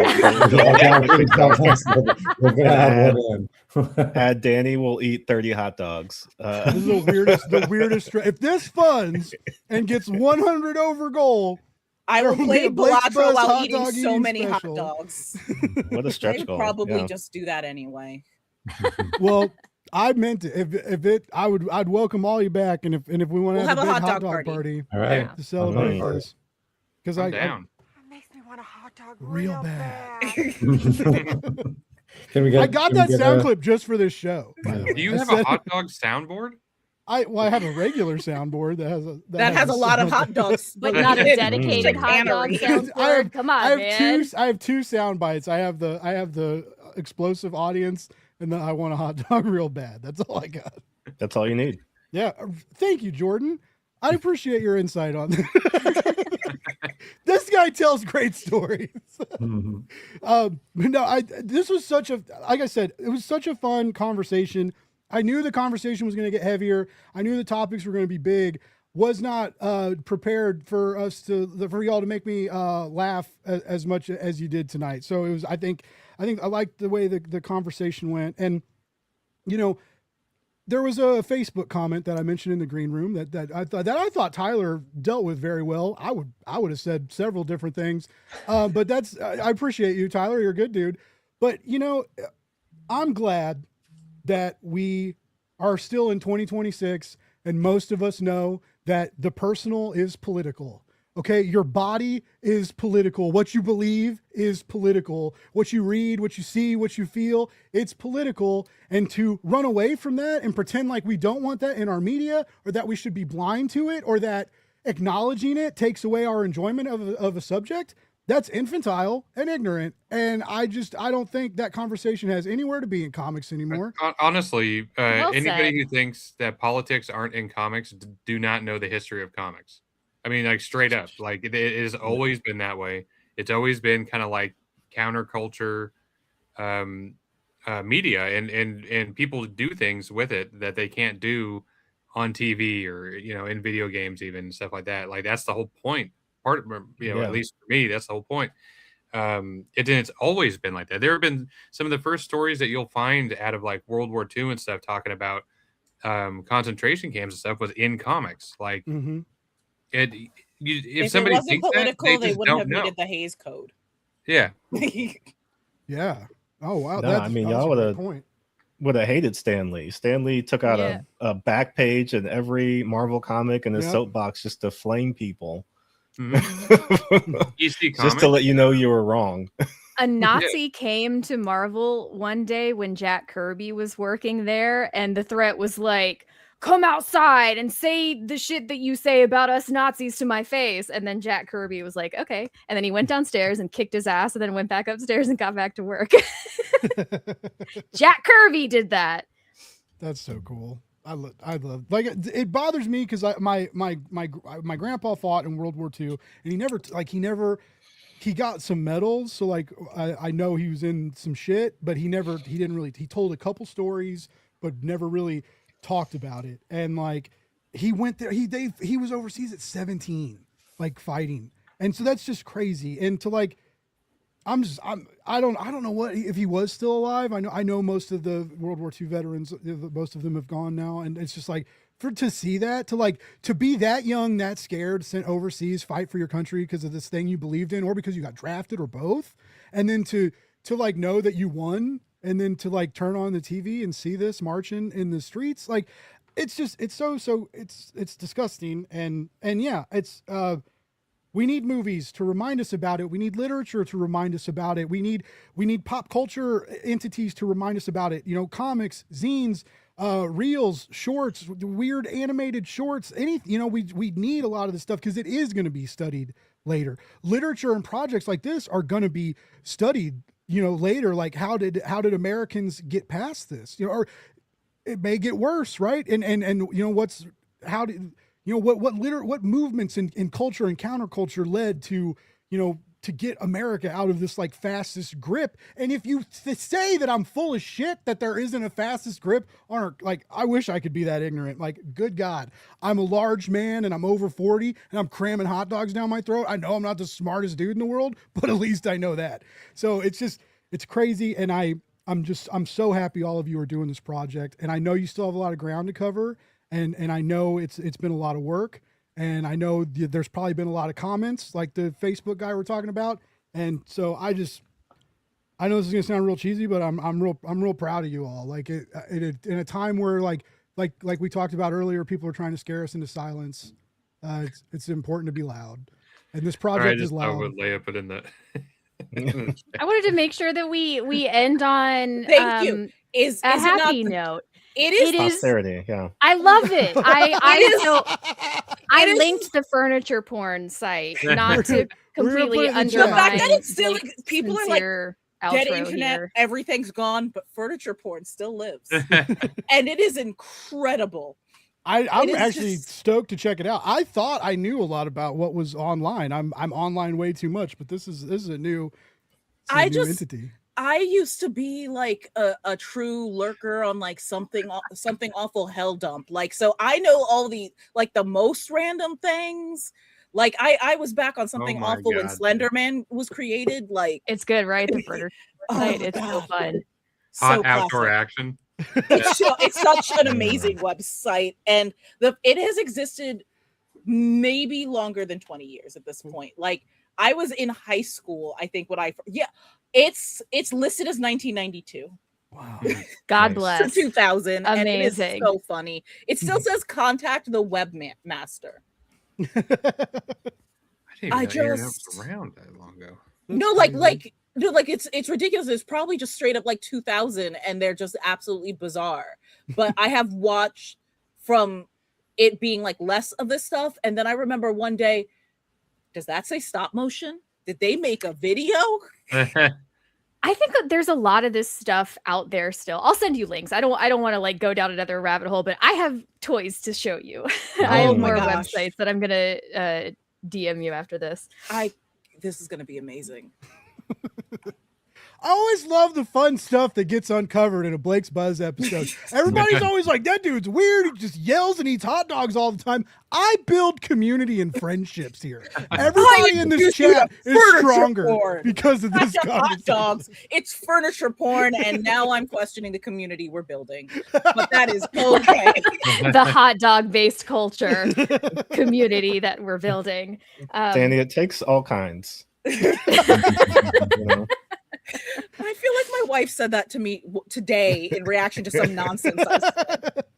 That's like when she just says if you're happy, I'm happy. And I was like, oh, it was that bad, the thing that came out of my mouth? Okay. She's like, I don't understand, but if you're happy. That's a good partner. That sounds like a good person to be around. I know I talk a lot and I'm long-winded. So because I'm such a wonderful, gracious podcast host, this is going to be the part where I shut up and I'm going to go around the room and I want all of you to let us know. Obviously, there's the link in the description for the Civil Disobedience project. You can click on the show notes, go to the campaign and support it. But a lot of you have other really cool stuff going on. I'm sure a lot of people would love to hear about it. If you've got mailing list, websites, Substacks, anything we can sign up for, anything we can give you money and support you, or be selfish and shout it out. Jordan, let's start with you, sir. Oh, hey, all right. I'm Jordan Clark. You can find me on the internet at JRSosa18, JRSOSA18 on all the social media sites. Ancestral Recall is my thing that has come out in a collected edition not that long ago. Hey, there you go. My hobby. So that's my first creator-owned project. It is in the world now, so wherever you get your comics, you can go and pick that up. I will also shout out, I have 2 stories in upcoming EC Comics anthologies, the Catacombs of Torment, coming out in August and September. And then you can also, if you like podcasts and you're just looking for another wild thing to listen to, my podcast is called White People Won't Save You. It's a podcast where me and my friend talk about white savior films and reimagine them with people of color at the center of them. So we've talked about everything from Green Book and Driving Miss Daisy to too many white Karate Man movies. So have you guys done Dangerous Mind yet? Yes. Okay, find that one. We have done too many. This sounds amazing.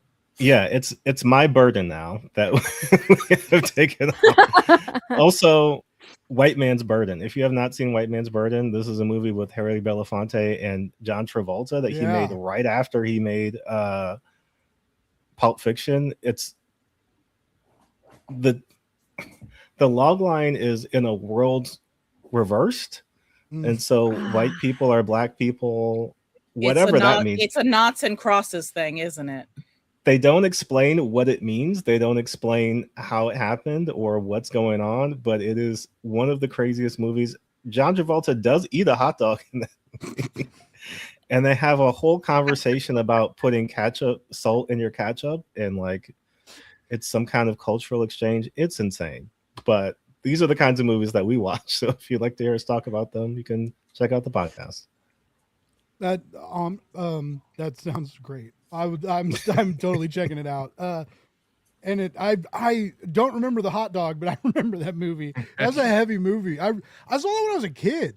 I remember asking my dad, is this really what it's like? And my dad was like, yeah, we're not really great white people. No, I had to. We had to get it on DVD. We had to buy a physical copy of it because you can't stream it anywhere. Oh wow, that's digital rights, right? There's a whole deal, right? Because Sony just took 500 films off their catalog, and a lot of people paid for stuff. And it's just there's a new. It's very strange. There's a new argument for piracy now, and it's like you shouldn't pirate, especially books. Today. Right. It's because it's you don't want to own it, steal it. Don't pirate comics though, because you're a little asshole if you do that, because that's different.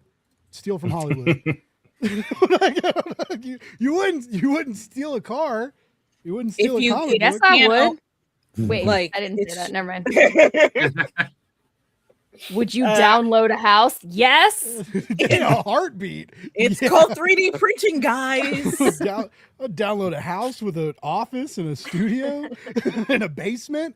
I live in every day is a tornado warning in Kansas City lately, and we have a crawl space, and like I would rather die in a tornado than get down in that spider-ridden crawl. I don't even know. None of us know what is down there, and Especially so, yeah. after a hard night of hot dog eating. Right, hard night of hot dogging, stuck in a crawl space, shitting yourself. That's terrible. Like, who wants that? I know I added the last part, but that's where we were going. You're like, but that's the most important, really, when you think about it. Yeah. The most upsetting. When you get stuck in a crawl space, you're gonna shit eventually. Everybody Like poops. reverse manifesting. Yeah, but before I cosmically ruin my future, let's go to somebody else. Danny, where's the best places to keep track of you and follow you and all that good stuff? I am always being incredibly loud about either writing craft, K-pop, or retro video games over on Blue Sky. My username is WereDogs, WEREWA. I have never fucked that up before, so we're going to rewind. WEREDAWGZ, because I have a brand and it's werewolves.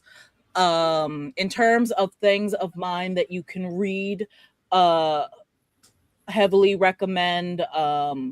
I wrote a novella that is co-written with Janelle Monáe in their book, The Memory Librarian, with a bunch of other really incredible Black writers who are either women or non-binary.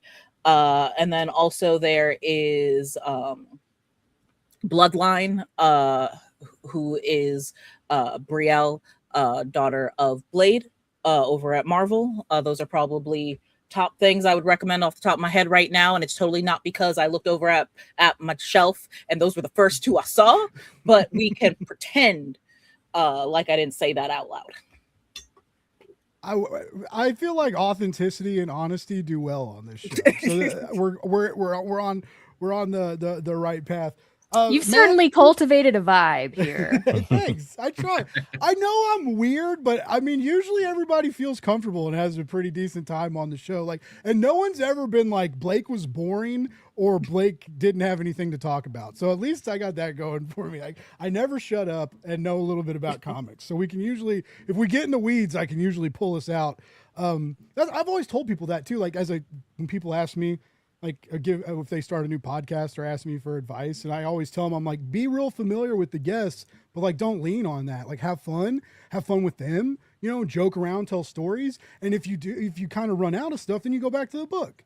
If you feel a little lull, then you bring it back to the book, and then hopefully the conversation spins off. Eat hot dogs, right? That's the last. Find your food. Yeah. Find your food. Find your food crutch and lean on it. Lean on it hard. Matt, what about you, bud? What do you got going on? Oni making cool zines, doing awesome stuff. Yeah. So probably like the coolest things I'm most proud of that you could find is in Barnes and Noble or whatever, bookstores. Is I wrote a Batman story that I'm really proud of. That's in Legends of Tomorrow as part of the Brave and the Bold. I just finished this not too long ago. This is a self-published comic that I'm doing. You can find it on my website, matthardingart.com. If you are going into San Diego Comic-Con, Rose City, or Cape and Cal, you could get one of these off me. It's just like a little fun fan thing I did of Star Fox that I'm only handing out at conventions. I have a story I wrote for Disney coming out soon, Inside Out. I'm not exactly sure when it's coming out, but sometime soon. But look, what your viewers want to hear is this. Tomorrow, I'm probably going to be going to Costco. All right. I'm going to have $1.50 in my pocket. I'm going to go up there and I'm going to get the $1.50 hot dog combo. And I'm going to eat the whole dang thing in one sitting. I'll put some relish on there. Could you Some imagine if he catnip. didn't eat it in one sitting though? If you like took 3 bites and put the rest in your I'm pocket? Yeah, put it in my taking the pocket rest and run home for home. later. Okay, but that sounds like my younger sister back when she was in kindergarten. So she's 3 years younger than me, so she's a grown woman now. But we were walking down the street one day, and my mom, you know, she's a little kid with allergies, so my mom is like, "Let me go in her pocket and grab tissues." She reaches in my sister's pocket and pulls out a little Ziploc bag of fried chicken skin, and my mother goes, "Desiree, why is there fried chicken skin in your pocket?" Because she was just starting it was very early on in kindergarten. She looks in all sincerity and goes, "The fried chicken was so good, I wanted to bring some home for Dad." Aw. But Precious. she has a long history in her childhood of just she liked food, so she put it in her pocket. She never had food insecurity. We ate quite a bit, but she just really liked bringing the food with her. I did that with bugs. Thank God Mm. she picked one or the other.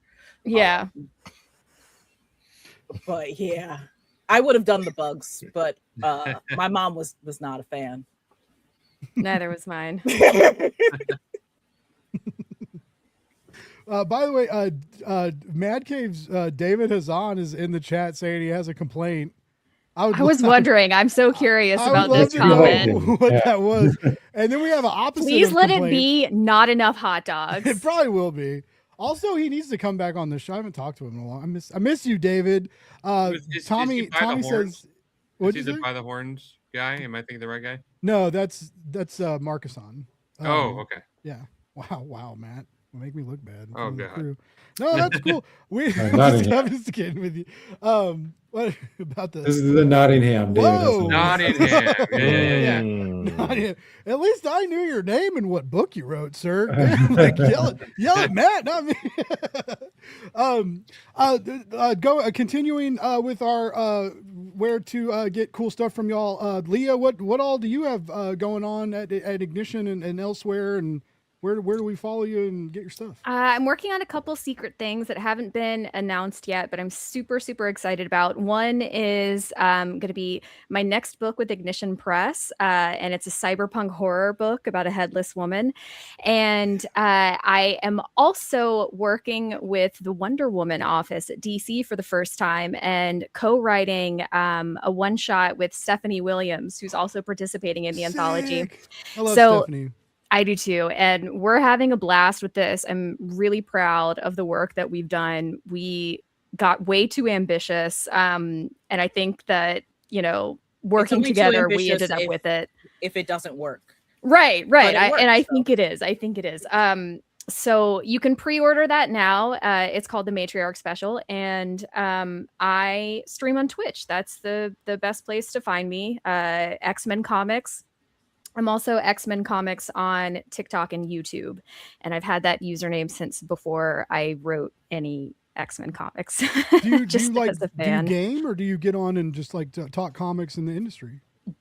Game. I play games, not well, but Okay. yes, there is stuff to look at while we're talking about comics and Cool. the industry and whatever else. A couple of our community are in the chat here today, and it made me really excited to see. I'm like, oh my god, my friends are here. Williams twins, unite, loving that.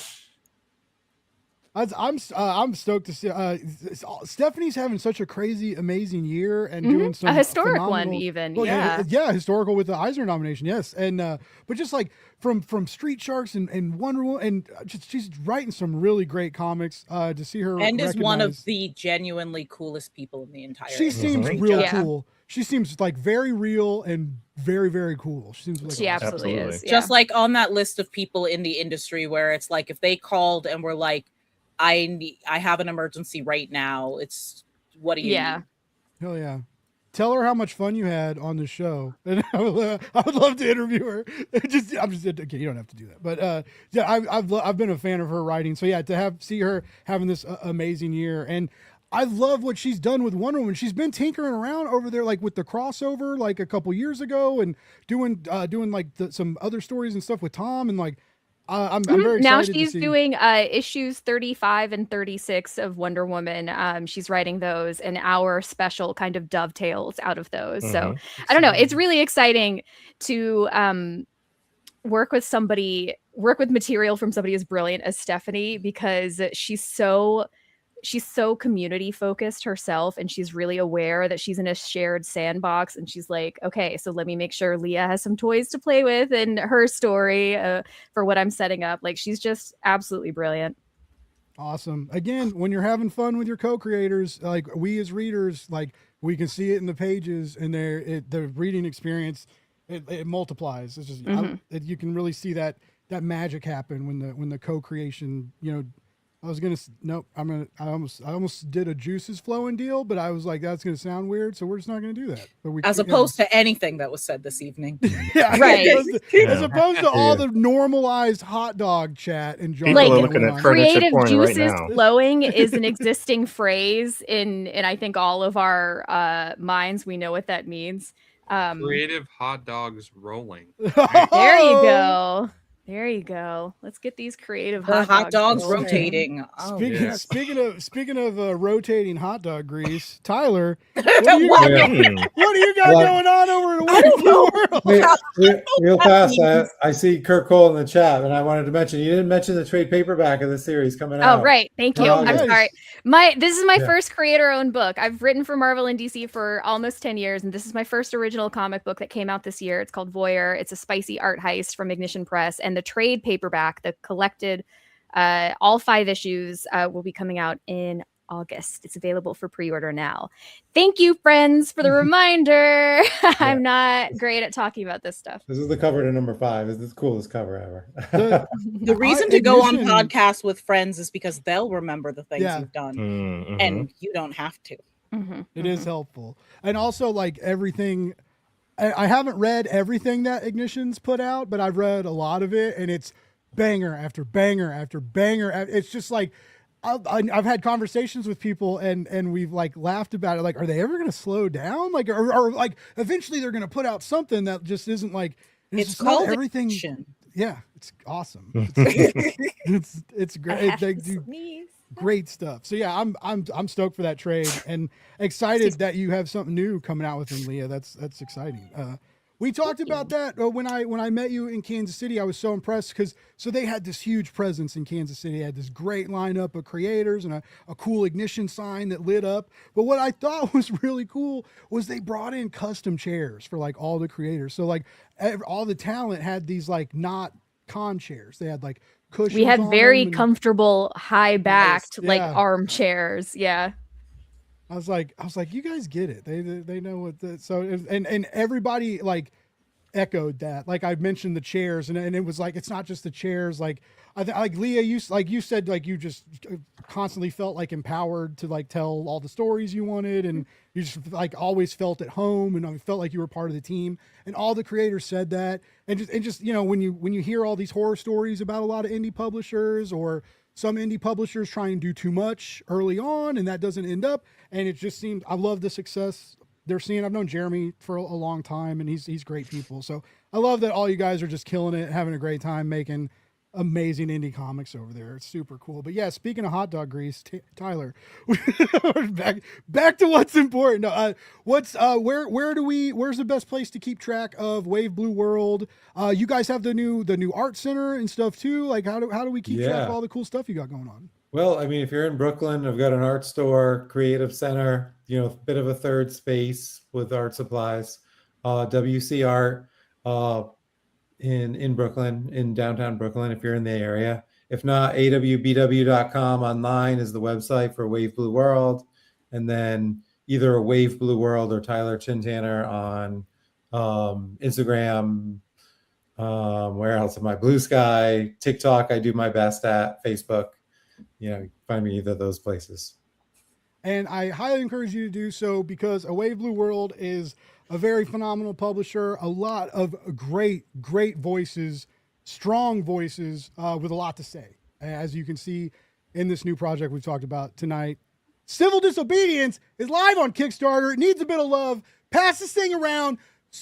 support it. Like, help put stories out into the world that want to make us better Americans and make our country better, right? It's just, it sounds good all around because it is. There's a good cause behind this. There's a great community behind this. Put your dollars where it can really make a difference. And that really can happen on Kickstarter. A lot of great things can be bought inside a comic book shop, but when you back a Kickstarter campaign, you're supporting these creators directly, you're supporting a Wave Blue world directly, and you're supporting, you know, you're supporting people that are getting kicked and punched down on daily, right? They're trying to rage against that and help lift these people up and encourage us and teach us how to help lift those people up, right? None of us are helpless. We can all do things. Nothing's too small. Even if you donate $1 to this campaign, the dollar helps. It gets the algorithm going. I'm telling you. Just check it out. Support indie comics. Be a hero. Everybody who was in the chat tonight, thank you so much. The chat was popping. Great questions, great comments. This panel was absolutely phenomenal. I had such a great time talking hot dogs and comics with you. This is the only hot dog flavored comic show in the world, probably. And remember, love more, hate less, read comics. We'll be back next week. I love you.